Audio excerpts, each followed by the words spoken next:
প্রিয় বন্ধুরা, তোমাদের সকলকে স্বাগত জানাই অপূর্ব হোম টিউটোরিয়াল ইউটিউব চ্যানেলে। আজ আমি তোমাদের সঙ্গে তোমাদের রায় ও মার্টিন যে প্রশ্ন বিচিত্র আছে, রায় ও মার্টিন প্রশ্ন বিচিত্রার মডেল সেট 5-এর ক্লাস নিয়ে এলাম। দ্বাদশ শ্রেণীর তৃতীয় সেমিস্টার 2026-27 যে প্রশ্ন বিচিত্রা বেরিয়েছে তোমাদের থার্ড সেমিস্টারে এবারে এমসিকিউ পোর্শনের সমস্ত সাবজেক্টের পরীক্ষা হবে। তো সমস্ত এমসিকিউ প্রশ্নের উত্তরগুলো আলোচনা করে দিচ্ছি বাংলা বিষয়ের। এর আগে আমি 4টা ক্লাস করে দিয়েছি, যারা না দেখেছো প্লেলিস্টের মধ্যে ক্লাসগুলো পাবে। প্লেলিস্ট লিঙ্ক ভিডিও ডেসক্রিপশনে দেওয়া রয়েছে। চ্যানেলে নতুন থাকলে সাবস্ক্রাইব করো, বেল আইকন অপশানে ক্লিক রাখো। তোমরা যদি বাংলা বিষয়ের পিডিএফটা নিতে চাও, এরকমই পেন দিয়ে উত্তরগুলো দাগানো রয়েছে। পিডিএফের দাম পড়বে 15 টাকা। বাংলা বিষয়ের সমস্ত পিডিএফ পাবে। এছাড়া অল সাবজেক্টের দাম রাখা হয়েছে 15 টাকা করেই। সমস্ত সাবজেক্টের পিডিএফ নিতে পারবে আমাদের কাছ থেকে। নেওয়ার জন্য হোয়াটসঅ্যাপে যোগাযোগ করবে। দেখো, এখানে বলা হচ্ছে শ্রীযুক্ত জয়রাম মুখোপাধ্যায়ের আদি বাস ছিল, বা অনেক সময় এই প্রশ্নটা এর আগের মডেল সেটগুলোতে ছিল, সেখানে দেখেছো আশা করি। আদি নিবাস এরকমই যুক্ত ছিল শব্দটা। তো এখানে আদি বাস দিয়েছে, তো তার বাড়িটা কোথায় ছিল? যশোরে। অপশান সি করবে উত্তরটা। তারপর দেখো, আজ আবার আদরিনী মেলায় যাইবে। আদরিনী কোন মেলায় যাবে? উত্তর করবে রসুলগঞ্জের মেলায়। তারপরে দেখো, নেক্সট পরবর্তী প্রশ্নে যাব। আর একটা কথা বলে দিই, যারা যারা নোটস নেবে না, তোমরা খাতাতে উত্তরগুলো লিখে নিতে পারো, এছাড়া বইতে উত্তরগুলো দাগিয়ে নিতে পারো, ঠিক আছে? তো দেখে নাও। আর চ্যানেলে নতুন থাকলে সাবস্ক্রাইব করো, বেল আইকন অপশানে সেভ রাখো। আপনি জ্ঞানী লোক, মায়া পরিত্যাগ করুন। কিসের মায়া পরিত্যাগ করতে বলা হয়েছে? আদরিনী। উত্তর করবে আদরিনী, অপশান ডি। 3 দাগের প্রশ্ন। তো 4 দাগে দেখো, উদ্বেল দুঃখে এই ছলনাটুকু আশ্রয় লইলেন। কার কাছে ছলনা করলেন? আদরিনীর কাছে। অপশান সি করবে উত্তরটা 4 দাগের। 5 দাগে দেখো, দিগন্ত পেরোনো কার ধর্ম ছিল? আইনস্টাইনের। অপশান এ করবে উত্তরটা 5 দাগের। শ্রীজাত লেখা ধর্ম কবিতাটি কী জাতীয় কবিতা? সনেট, অর্থাৎ এটা চতুষ্পদী কবিতা, 14 লাইনের কবিতা। সনেট ইংরাজিতে সনেট হয়, বাংলাতে চতুষ্পদী হয়, অর্থাৎ 14 লাইনের কবিতাকে বলা হয় আর কি।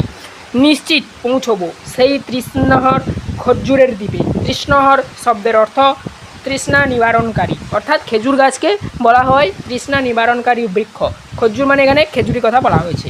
রাজপুত্রের আশীর্বাদী দুটি সরঞ্জাম দুটি হলো বিশ্বাস ও ভালোবাসা। অপশান বি করবে উত্তরটা 8 দাগের। 9 দাগের প্রশ্নে চলে যাচ্ছি। প্রাকৃতিক নিয়মে যেটি বলবান হচ্ছে এবং ছড়িয়ে পড়ছে সেটিই নিতে হবে। সেটি কোন ভাষা? কলকাতা ভাষা। কলকাতার ভাষা। উত্তরটা হবে অপশান এই। 10 দাগে দেখো, মহাভাষ্য কার লেখা? পতঞ্জলির লেখা। হিরেমতির সাজ পরানো ঘোড়ার উপর কি বসালে তা ভালো দেখায় না? বাদর। সে ভাষা, সে শিল্প, সে সঙ্গীত কোনো কাজে নয়। সেটা কি? ভাবহীন প্রাণহীন। যার মধ্যে ভাবহীন নেই, যার মধ্যে প্রাণ নেই, সে যে ভাষা হতে পারে, সে যে শিল্প হতে পারে, সে যে সঙ্গীত হতে পারে, সেখানে কিন্তু তার কোনো মূল্য থাকে না। মূলত বেসিক্যালি তোমাদের প্রশ্নে এটাই বোঝাতে চেয়েছে। তার উত্তরটা হবে এটা। তারপর দেখো 13 দাগের প্রশ্নের উত্তর। তার আগে প্রশ্নটা দেখো, মারি আইনের নামে দূর্পাত কি বার উপবাস করে? মঙ্গলবার, শুক্রবার। অপশান সি করো উত্তরটা। 14 দাগে দেখো, তার সঙ্গে কবিতাটি বাংলায় ভাষান্তর করেন কে? শক্তি চট্টোপাধ্যায়। অপশান বি করবে উত্তরটা। 15 দাগে দেখো, ভাষাবিজ্ঞানের মূল আলোচ্য বিষয় মুখের ভাষা। 16 দাগের প্রশ্নে দেখো, অভিধান বিজ্ঞানের পথিকৃৎ হলেন জাস্কো। ভেরি ভেরি ইম্পর্টেন্ট প্রশ্ন, দেখে রাখো, ঘুরে ঘুরে দিচ্ছে। নোয়াম চমস্কি কে? মার্কিন ভাষাবিদ। অপশান বি করবে উত্তরটা 17 দাগের। 18 দাগের র ধ্বনিটি হলো কম্পিত ধ্বনি। 19 দাগে, ভাষা অর্থহীন এবং ক্ষুদ্রতম একক হলো বাঘ ধ্বনি। অপশান ডি করবে উত্তরটা 19 দাগে। 20 দাগে দেখো, যৌগিক স্বরধ্বনির উদাহরণ ওই ঔ। থিসরাস শব্দের ব্যুৎপত্তিগত অর্থ রত্নাগার। শব্দার্থের রূপান্তর অন্য কী নামে পরিচিত? অর্থ সংক্রম। তারপরে দেখো নেক্সট 23 দাগে, ঢপ কীর্তন। গানের ঢপ শব্দের অর্থ কী? শুদ্ধ সৌঠবৎপন্ন। তারপর দেখো, বাংলা সঙ্গীতের প্রাচীনতম নিদর্শন হলো চর্যাপদ। তারপর দেখো, Indian association for the cultivation of the সায়েন্সকে প্রতিষ্ঠা করে Mahendralal Sarkar. Very very important প্রশ্ন, দেখে রাখো। ভারতীয় ফুটবলের ইতিহাসে চিরস্মরণীয় ব্যক্তিত্ব হলেন নাগেন্দ্র প্রসাদ সর্বাধিকারী। অপশান এ করবে উত্তরটা। এটাও ভেরি ভেরি ইম্পর্টেন্ট প্রশ্ন, দেখে রাখো। ব্যাটন ক্যাপ কোন খেলার সঙ্গে যুক্ত? হকি খেলা। এটাও ভেরি ভেরি ইম্পর্টেন্ট প্রশ্ন, দেখে রাখো। তারপরে প্রশ্ন দেখো, এখানে উত্তরগুলো বলে দিচ্ছি, তোমরা দেখে নাও প্রশ্নের। দেখো 28 দাগের প্রশ্ন, এখানে শূন্যস্থান পূরণ করতে বলছে। আদরণী সেই ড্যাশ বিশাল দেহঘানি অম্রবানের ভিতরে পতিত রহিছে নব জলধর বর্ণ।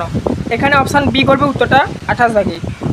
তো দেখো, ফটোটা একটু অস্পষ্ট হয়েছে, তোমরা এটা দেখে নাও। আর পিডিএফটা কিন্তু আমরা সুন্দর করে করছি, পিডিএফ চাইলে নিতে পারো। আগুনের ধর্ম আজ ও ড্যাশ।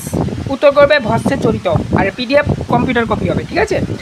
ড্যাশ পুষ্পক আর সপ্তডিঙা সাজে সিন্ধু জলে আকাশে। অপশান ডি করবে উত্তরটা 30 দাগে। 31 দাগে দেখো, দামোদরের বাড়ির দরজায় একটা ড্যাশ টানা চিৎকার করে জুড়ে দিল কুকুর। অপশান ডি করবে উত্তরটা 31 দাগে। 32 দাগে, সময়টা মোটেই সুবিধা না, ড্যাশ আমার জন্যে দাঁড়াও রোসো শূন্যস্থানে করবে। মুখের মান্য, বাংলায় স্বরধ্বনি সংখ্যা ড্যাশটি ও ব্যঞ্জনধ্বনি সংখ্যা ড্যাশটি। উত্তর করবে মানে বাংলায় স্বরধ্বনি সংখ্যা 7টা আর ব্যঞ্জনধ্বনি সংখ্যা 30টা। উত্তর হবে অপশান বি। পরবর্তী প্রশ্ন তার উত্তরগুলো দেখব। দেখো 34 দাগে বলা হচ্ছে কলম শব্দের আদি অর্থ ড্যাশ এবং বর্তমান অর্থ ড্যাশ। উত্তর করবে যেটা শরৎ বা খাগ আর লেখনী, অর্থাৎ আদি শব্দ স্বর বা খাগ আর বর্তমান অর্থ লেখনী। পরবর্তীতে দেখো স্তম্ভমিলন দিয়েছে, উত্তর করবে সি। 1-এর সাথে ডি করবে, 2-এর সাথে বি করবে, 3-এর সাথে এ করবে, 4-এর সাথে সি করবে। 36 দাগে দেখো বিবৃতি কারণ দিয়েছে, এর মধ্যে সঠিকটা খুঁজতে হবে। বিবৃতি বলা রয়েছে চলিত ভাষায় শিল্প নৈপুণ্য সম্ভব। কারণ হিসাবে দেখানো রয়েছে মহামানবেরা সকলেই সাধারণ লোকের ভাষায় সাধারণকে শিক্ষা দিয়েছে। এ ও আর উভয়ই সঠিক বা এবং আর এর সঠিক কারণ। পরবর্তী এদিকের প্রশ্ন তার উত্তরগুলো দেখে নাও। এখানে একটা শূন্যস্থান পূরণ দিয়েছে, বিবাহ হয় শোভাযাত্রা দুরন্তের গমনাগমন।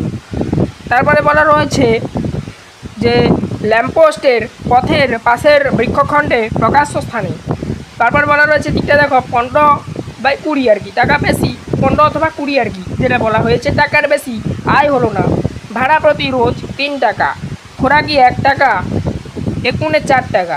তাও এখানে করবে যেটা শূন্যস্থানে জিজ্ঞাসিত চিহ্নস্থানে উত্তরটা করবে হস্তি ভাড়ার বিজ্ঞাপন। ক্রম অনুযায়ী বাক্যের পুনর্বিন্যাস, এটা হবে অপশান এ। উত্তরটা করবে 1, প্রথমে 2 নম্বর স্থানে হবে 4, 3 নম্বর স্থানে হবে 3 আর 4 নম্বর স্থানে হবে 2। ডাক নাম্বার ধরে আমি বলে দিলাম আর কি। সত্য অথবা মিথ্যা নির্ণয় করতে বলেছে।